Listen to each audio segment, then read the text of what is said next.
நம்பிக்கை. நம்பிக்கை தான் வாழ்க்கை. எதையுமே நம்பணும் நீங்க. இந்த பாதி பேரு நான் சொல்றேன், பாதி பேர் என்ன நினைக்கிறாங்கன்னா, அரக்கிணறு தாண்டுறாங்க.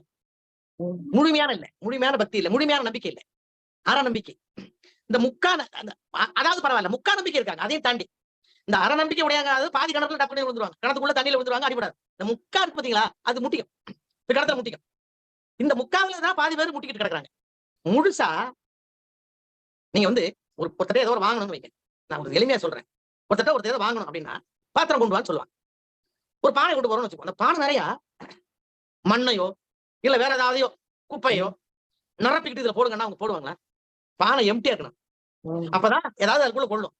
நம்ம தாயிட்ட போகும்போது எப்படி போறோம்னா, பொறாமங்கிற குப்பை இல்லையா? அவன் நல்லா இருக்கா, நமக்கு அப்படி இல்லையே அப்படிங்கிற ஏக்கம், அது ஒரு குப்பை இல்லையா? கவலை, அது ஒரு குப்பை. நம்மளால ஒண்ணும் ஆகாதுப்பா, தெய்வம் இருக்குன்னு சொல்றாங்க பாக்கலாம் அப்படிங்கிற ஒரு அவநம்பிக்கை குப்பை.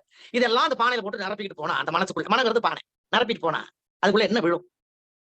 எம்டியா போங்க. அதுக்கு பேருதான் சரணாகதி. ஒருத்தர் துப்பாக்கி வச்சிருக்கிறான், குண்டு இருக்குது, சூட்டுட்டு வேங்கிறான், அவன்கிட்ட மோதிக்க முடியுமா? 2 கையை தூக்கிடுவோம் மேல. சரணாகதி. அது மாதிரி தாயிட போகும்பொழுது எல்லாத்தையும் இங்க வெளியிலே தள்ளிட்டு வெறும் பணத்தோட போங்க. தாய் நிறைய அள்ளி போடுவான். அப்படியே ஒரு சார்ஜ் ஆகி அப்படியே அது உங்களுக்கு அப்படியே பூஸ்டப் ஆகும். அரை மனசோட போறது, அவநம்பிக்கையோட போறது, இந்த மாதிரி கவலையை சுமந்துட்டு போறது, கிடைக்குமா கிடைக்காதாங்கிற இந்த மாதிரி வேலையெல்லாம் வேண்டான்ற நம்பிக்கை. இப்ப இரவு நம்ம தூங்க போறோமே, எந்த நம்பிக்கையில் தூங்க போறோம்? மறுநாள் காலையில எழுந்திருப்போம் அப்படிங்கிற நம்பிக்கையில. நாளைக்கு காலையில நம்மளால எழுந்திருக்க முடியாது அப்படிங்கிற எண்ணம் மனசுக்குள்ள இருந்தா உங்களுக்கு தூக்கம் வருமா? உங்களால தூங்க முடியுமா? ஒரு வினாடி தூங்க முடியுமா?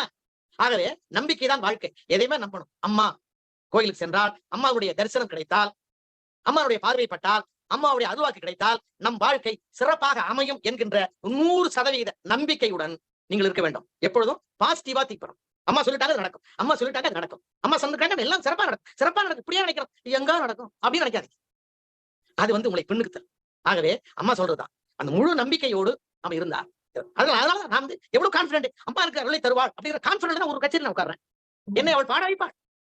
தொண்டை கட்டி இருக்கும் சொல்லுவாங்க, இப்படிதான் சொல்லிட்டு இருப்பீங்க, போய் உட்காந்து நல்லா பாடுவீங்க. நானா பாடுறேன், என்னை பாட வைக்கிறான், நான் பாடுகிறேன். அப்ப எல்லாம் அவள் செயல் அப்படின்னு நினைக்கும் போது, அவள் இருக்கிறாள் நம்பிக்கை நம்மளும் இருக்கும்போது நான் எதுக்கு பயப்படணும்ன்றேன்? நம்ம பயமே தேவையில்லையே.